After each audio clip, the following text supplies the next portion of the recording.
Nesse item 5.7 nós temos o exemplo 15, que nós vamos resolver agora. É um exemplo que não é numérico, é um exemplo só para detalhar um conceito importante, que é o conceito de ponto de sela. Tá? Bom, nós vimos que se eu tenho a derivada parcial de segunda ordem de z em relação a x, zxx, e multiplico ela pela derivada de segunda ordem parcial de y, zy, e se isso for maior do que a derivada parcial cruzada ou mista zxy ao quadrado, né, se eu tiver essa condição, eu tenho a minha condição de segunda ordem completamente satisfeita.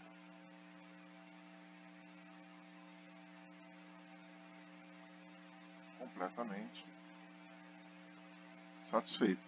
Né? Eu tenho a condição de segunda ordem, que é a condição para o máximo, a condição para o mínimo, e tenho essa condição aqui, né?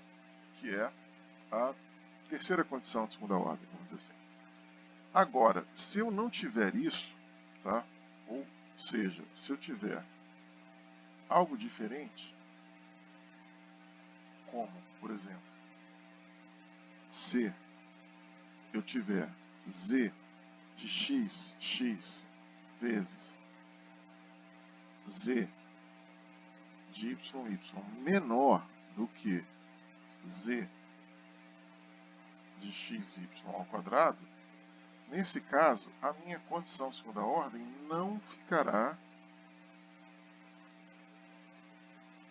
completamente satisfeita.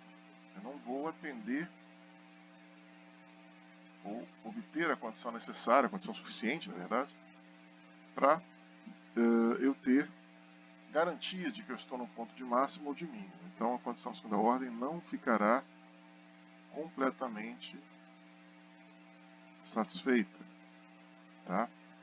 Então, se nós temos aqui, por exemplo, uma função z, está em verde, como função das variáveis independentes x em azul e y em laranja, né, variáveis independentes x e y, variável dependente z, se eu tenho essa função e eu tenho essa condição aqui, né, menor do que esse quadrado aqui, zxx vezes zy menor do que zxy ao quadrado, se eu tenho isso aqui, pode acontecer de a função estar em um ponto de sela, ou então em um ponto de inflexão. Ponto de inflexão a gente vai ver mais adiante, resolvendo exercícios.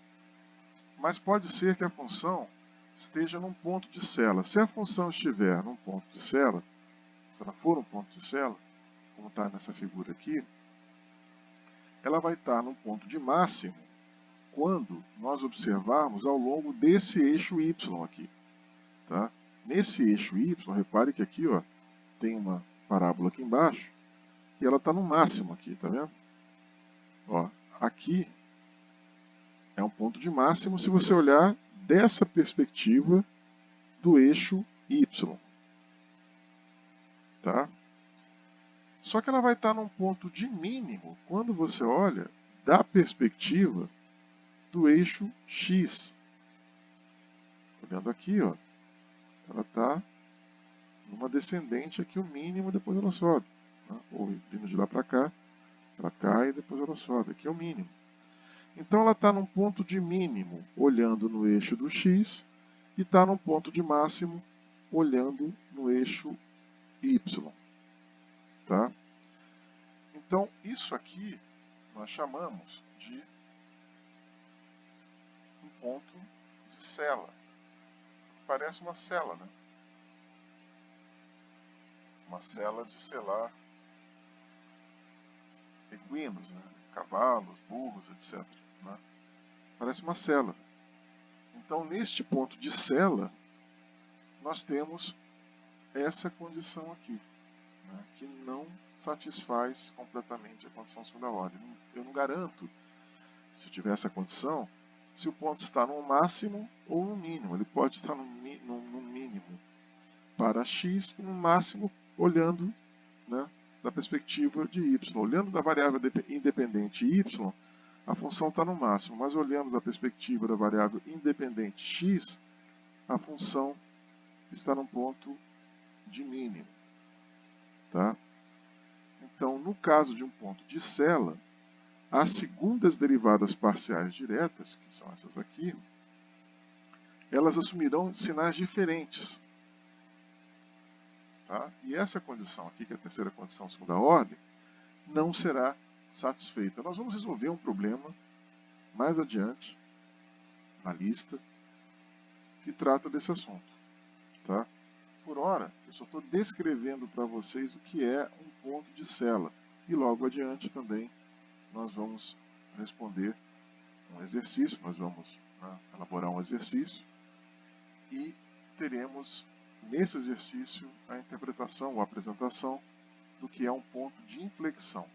Tá? Por hora a gente fica aqui descrevendo um ponto de sela, que é aquele ponto em que, se você olhar de uma perspectiva y, você tem um ponto de máximo, mas olhando da perspectiva x, você tem um ponto de mínimo. Né? Isso acontece toda vez que eu tenho zxx, essa segunda derivada parcial direta, o produto delas, né, das duas derivadas parciais das variáveis independentes, x e y, né, derivadas parciais segundas, né, for menor, esse produto for menor do que o quadrado da derivada parcial segunda cruzada, x e y. Né. Se isso acontecer, a condição de segunda ordem não ficará completamente satisfeita. Então eu não posso dizer com segurança se esse ponto aqui é o máximo ou o mínimo. Eu posso dizer que ela está num ponto de sela, tá? Ou então em um ponto de inflexão, como a gente vai ver mais adiante.